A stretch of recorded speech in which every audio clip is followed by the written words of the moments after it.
کہ نبی صلی اللہ علیہ وسلم کا کہا نا اللہ تعالیٰ ہم آپ کو بچا لیں گے، تو نبی صلی اللہ علیہ وسلم کا جو زمانہ نبوت ہے نا 23 سال بنتے ہیں. ابتدائی 3 سال تو انتہائی خفیہ تبلیغ کے تھے مکہ میں، باقی 20 سال کے عرصے میں رسول اللہ صلی اللہ علیہ وسلم پر ٹوٹل قاتلانہ حملے جو ہوئے نا 17 ہوئے ہیں، 17 ٹھیک ہے، آپ کو قتل کر دینے کی سازشیں تیار ہوئی. ان میں سے 9 حملے جو ہیں وہ قریش مکہ کی طرف سے ہوئے تھے، 3 یہود کی طرف سے ہوئے تھے، اور 3 بدوی قبائل سے ہوئے تھے، اور 1 منافقین اور 1 شاہ ایران خسرو پرویز نے کیا تھا. یعنی اتنی بار قاتلانہ حملے ہوئے، اور ہر بار جو اللہ تعالیٰ نے کہا ہے نا واللہ یعصمک من الناس، ہر بار اللہ تعالیٰ نے آپ کو بذریعہ وحی اطلاع کی یا اب جبرائیل علیہ السلام سے مدد کر کے دشمنوں کے وار سے آپ کو بچایا. تو اب یہ قاتلانہ حملے میرے پاس لکھے ہوئے، لیکن میں آپ کو سارے کے سارے 17 نہیں بتا سکتی ہوں نا، کہ ہمارے پاس اتنا ٹائم نہیں ہے. میں نے آپ بتا دیا 9 جو ہیں یہ مکہ والوں سے ہوئے تھے، 3 جو ہے یہود کی طرف سے ہوئے تھے، تو باقی بھی میں نے آپ کو بتا دی ہیں اس میں. تو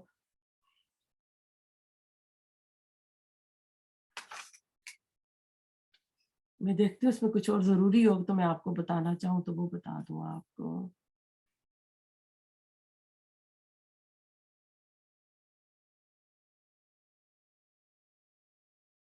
اب یہ قتلانہ حملے انہوں نے کیوں کیے تھے؟ وہ چاہتے تھے ہم اس لیڈر کو مار دیں گے اور یہ دین جو ہے نا صفحہ ہستی سے مٹ جائے گا.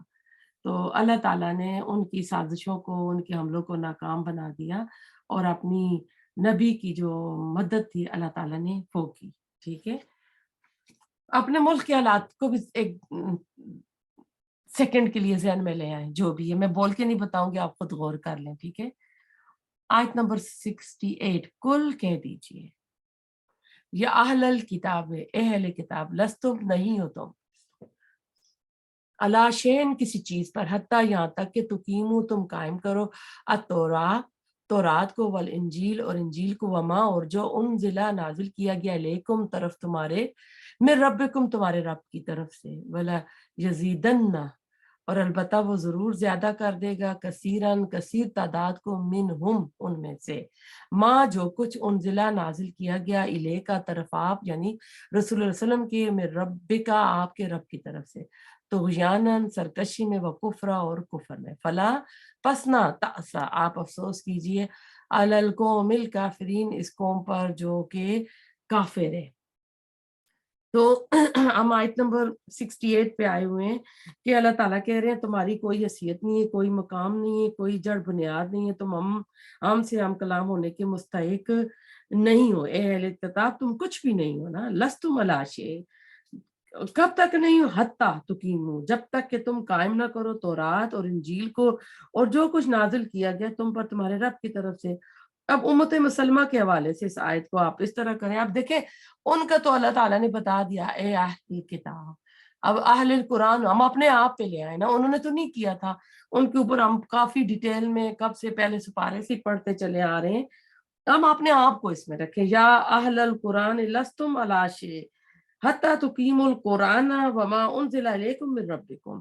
یہ ڈاکٹر اسرار احمد نے یہ اس آیت کو اس طرح لکھا ہے، ٹھیک ہے، کہ ایک قرآن کے ماننے والوں تمہاری کوئی حیثیت نہیں ہے. تم سمجھتے ہو کہ ہم امت مسلمہ ہیں، میں اور آپ، ہم سمجھتے ہیں نا کہ ہم نبی صلی اللہ علیہ وسلم کی امت ہیں، اللہ والے ہیں، اللہ کے لاڈلے ہیں، پیارے ہیں، جنت ہمارے لیے بنی ہے، یہ قرآن ہمارے پاس ہے، اللہ کے آخری نبی جو کہ شفاعت کبریٰ ملے گی اس کی امتی ہیں ہم. لیکن تم دیکھ رہے ہو کہ ذلت اور خواری تمہارا مقدر بنی ہوئی ہے. اب دیکھیں ہر طرف سے مسلمانوں پر ذلت ہو رہی ہے، ہر طرف سے تم پر یلغار ہے، عزت اور وقار نام کی کوئی شے تمہارے پاس نہیں رہی. تم کتنی تعداد میں کیوں نہ ہو جاؤ، تمہارے پاس ایک سپر پاور وہ جو تم نے بنایا ہے وہ بھی کیوں نہ ہو جائے، کچھ ویلیو نہیں. وہی ملک سب سے زیادہ جو ہے نا ذلیل ہو رہا ہے، دنیا میں تمہاری کوئی حیثیت نہیں ہے، بلکہ تم اس سے زیادہ بے توقیری کے لیے بھی تیار ہو جاؤ. یاد رکھو تمہاری کوئی اصل نہیں ہے جب تک تم قائم نہ کرو قرآن کو اور اس کے ساتھ جو کچھ مزید تم پر تمہارے رب کی نازل ہوا ہے. رب کی طرف سے مزید کیا نازل ہوا ہے رسول اللہ علیہ وسلم پر؟ قرآن. ایک تو وہی جلی ہے، اس کے علاوہ وہی خفی کے ذریعے احادیث رسول اللہ علیہ وسلم کے قول ہے فعلی، اور آپ کا قول، آپ کی قولی حدیث، آپ کی عملی حدیث اور تقریری جس پہ آپ خاموش رہے، یہ سارے احکامات ہمیں ملتے رہے. اور سنت رسول وہی خفی کا ظہور تو ہے. تو جب تک تم کتاب اور سنت کا نظام قائم نہیں کرتے تمہاری حیثیت کچھ بھی نہیں ہے. یہ بھی یاد رہے کہ یا القرآن کا خطاب خود حضور صلی اللہ علیہ وسلم نے ہمیں دیا ہے. میرے کتابچے مسلمان، ان کی یہ ایک بک ہے ڈاکٹر اسرار احمد کی، اس بک کا نام ہے مسلمانوں پر قرآن مجید کے حقوق. تو اس میں انہوں نے یہ حدیث لکھی ہوئی ہے جس میں رسول اللہ علیہ وسلم نے ہم مسلمانوں کو یا القرآن کہہ کر بتایا ہے. اور اللہ تعالیٰ نے بھی کہا ہے نا کہ میرے اہل کون ہوتے ہیں نا، میرے اہل. تو اس میں بتاتی ہوں کہ یہ اس طرح کہ اہل قرآن کو اپنا تکیہ نہ بنا لینا، بلکہ اسے پڑھا کرو رات کے اوقات میں بھی اور دن کے اوقات میں بھی جیسا کہ اس کے پڑھنے کا حق ہے.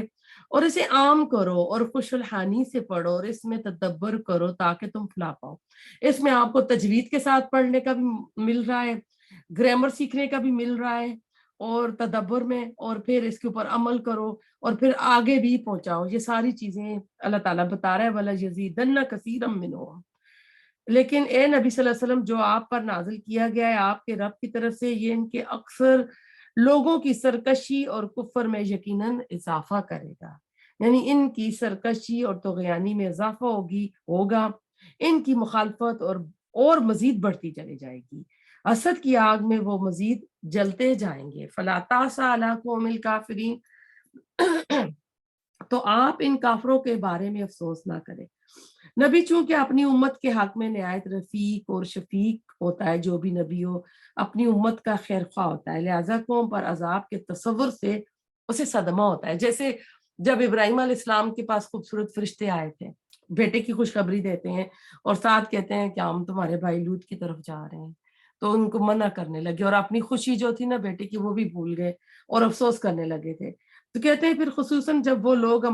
اپنی برادری سے بھی ہوں جیسا کہ بنی اسماعیل تھے تو یہ رنج اور صدمہ دو چند ہو جاتا ہے. چنانچہ جب قریش مکہ کے بارے میں سورۃ یونس اور سورۃ ہود میں عذاب کی خبریں آنا شروع ہوئیں تو حضور صلی اللہ علیہ وسلم بہت فکر مند اور غمگین رہنے لگے.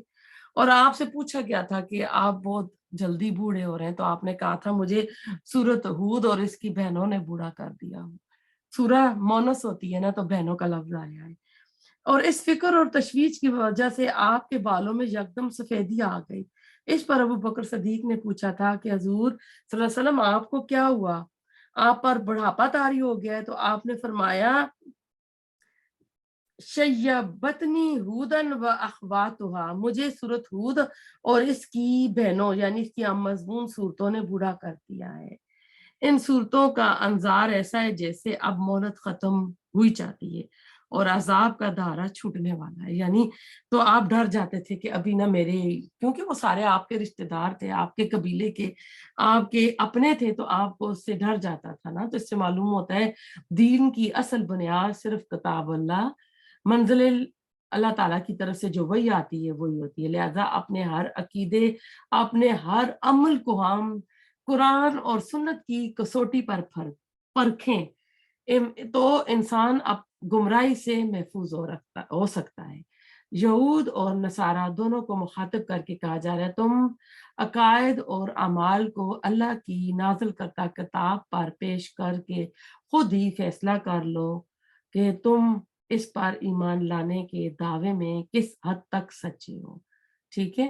آیت نمبر 69. ان الذین، بے شک وہ لوگ، آمنو جو ایمان لائے، والذین اور وہ جو ہادو یہودی بن گئے، والصابئون اور جو صابی ہیں، والنصارى اور جو نصارہ ہیں کرسچن، من جو کوئی آمنہ ایمان لایا، باللہ اللہ پر، والیوم الاخر اور آخری دن پر، وعمل اور اس نے عمل کیے، صالحا نیک، فلا تو نہ خوف کوئی خوف ہوگا، علیہم ان پر، ولا ہم اور نہ وہ یحزنون غمگین ہوں گے. سورۃ بقرہ میں بھی اس طرح کی آیت ہم نا یہی مضمون 8ویں رکوع میں آیت نمبر 62 میں پڑھ چکے ہیں، جن سے بعض لوگوں کو دھوکہ ہوتا ہے کہ شاید نجات کے لیے ایمان بالرسالت کی ضرورت نہیں ہے. حالانکہ سورۃ نساء کی آیت نمبر 50، 51، 52 میں اللہ اور اس کے رسول کے مابین تفریق کرنے والوں کے لیے بہت واضح انداز میں فرمایا گیا اولائکا humul کافرون حقا، کہ وہی لوگ تو پکے کافر ہیں۔ دوسری بات یہاں ذہن میں رکھیں کہ ان تمام صورتوں میں محمد صلی اللہ علیہ وسلم پر ایمان لانے کی دعوت قدم قدم پر ہے، بار بار ہے، لہٰذا اس سے کوئی یعنی کسی کو جواز نہیں ملتا کہ اس سے کوئی اس کو رخصت مل جائے گی، سوائے اس کے کہ کسی کی نیت میں فساد ہو اور دل میں کجی آ گئی ہو۔ من آمن باللہ والیوم الآخر وعمل صالحا فلا خوف علیہم ولا هم یحزنون۔ اپنے اپنے زمانے میں جس قوم جس گروہ سے جو کوئی ایمان لایا اللہ پر یوم آخرت پر، اس نے اچھے عمل کیے تو اس پر کوئی خوف نہ ہوگا اور نہ غم ہوگا۔ یہاں وہ تمام لوگ مراد ہے جو اپنے اپنے دور میں اللہ پر اور آخرت پر ایمان اور یقین رکھتے تھے، اپنے وقت کے نبی اور گزشتہ جو پچھلے انبیاء تھے ان پر بھی ایمان رکھتے تھے،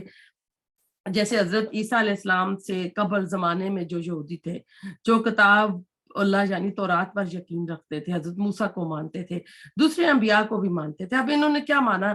یہود تو سارے انبیاء کو مانتے آئے، انہوں نے صرف رسول اللہ صلی اللہ علیہ وسلم کا اور عیسیٰ علیہ السلام کا انکار کیا ہے نا، اور نیک عمل بھی کرتے تھے، تو وہ تو گئے بخشے گئے۔ لیکن اب جس نے بھی رسول اللہ علیہ وسلم نے کہا کہ میرا نام سنا میرے پہ ایمان نہیں لایا، تو وہ پھر نہیں ہے ولا، ہم نے پہلے سپارے میں بھی پڑھا تھا، وہ کہتے ہیں ہم ایمان لائے ہیں آخرت پر، اس پر تو اللہ کہتے ہیں ان کا ایمان قابل قبول نہیں ہے، ولا ہم یؤمنون، کہ وہ ایمان والے نہیں ہیں۔ تو عمل کے معاملے میں اصل چیز، اصل بنیاد اللہ کی رضا جوئی، آخرت کی جزا طلبی ہے۔ تو ایسا ہے کہ وہ جو اپنے اپنے انبیاء کی وقتوں میں تھے اس وقت پچھلے انبیاء پر بھی ایمان لائے، اپنے انبیاء پر بھی، ان کی تو ہو جائے گی، لیکن رسول اللہ علیہ وسلم کے بعد جو رسول اللہ علیہ وسلم پر ایمان نہیں لایا تو اس کی پھر پکڑ ہوگی۔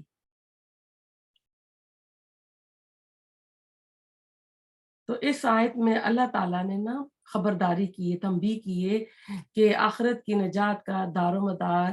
کسی خاص فرقے کے ساتھ جڑنے سے نہیں ہے، نہ عصب نسب میں ہے، نہ انبیاء کی اولاد ہونے میں، بلکہ اس کا دار و مدار سچے دل سے رسول اللہ صلی اللہ علیہ وسلم پر نازل شدہ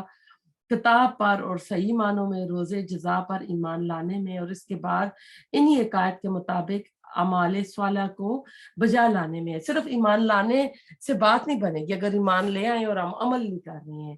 تو ان سب فرقوں میں سے جو کوئی یہ کام کرے گا تو وہ اس کے اوپر کوئی یہ مصیبتیں، پریشانیاں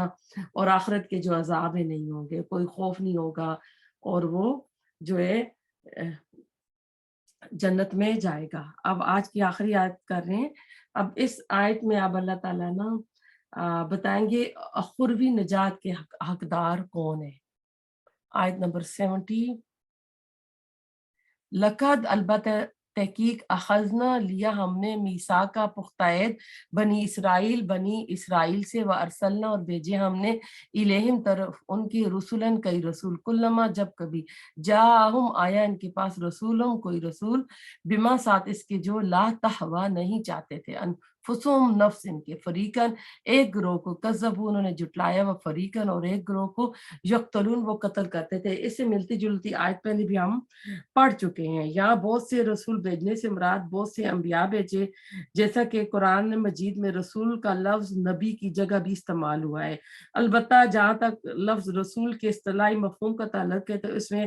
حضرت موسیٰ علیہ السلام کے بعد بنی اسرائیل میں جو رسول آیا وہ عیسیٰ علیہ السلام تھے، کیونکہ نبی صلی اللہ علیہ وسلم تو پھر ان کے نہیں آئے، وہ تو بنی